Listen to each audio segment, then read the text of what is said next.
नाशिक जिल्ह्यातल्या निफाड इथं केंद्रीय आरोग्य राज्यमंत्री डॉक्टर भारती पवार यांनी विकसित भारत संकल्प यात्रेचा शुभारंभ केला।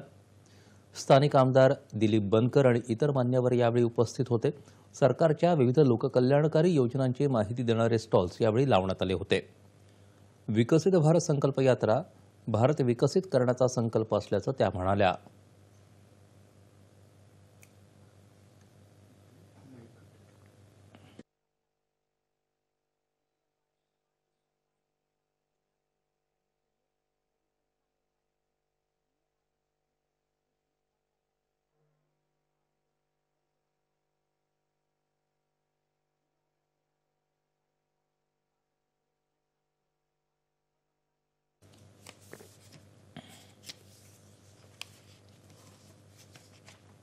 जवळपास 20 कोटींच्या आज वेगवेगळ्या आरोग्य विभागाच्या आज या कामांची सुरुवात होते। काही लोकार्पण होतं, याचा आनंद आहे। आणि या जिल्ह्यामध्ये आरोग्य यंत्रणा स्ट्रेंथन करण्यासाठी राज्य सरकार आणि केंद्र सरकारने कायमच सकारात्मकता दाखवली आहे आणि कदाचित त्यामुळेच आज हे उद्घाटन होत आहेत। भविष्यात प्रायमरी, सेकंडरी, टर्शरी लेवलच्या सगळ्याच सुविधा मिळण्यासाठी सरकार आज युद्ध पातळीवर काम करते आणि त्याचाच आज भाग की माझ्याही जिल्ह्यात, माझ्याही तालुक्यामध्ये एवढ्या मोठ्या प्रमाणात यापूर्वी मला वाटतं कधी एवढं काम आलं नाही, ते कदाचित आम्ही आदरणीय पंतप्रधान नरेंद्र मोदीजींच्या नेतृत्वात करतोय, याचा मला आनंद आहे।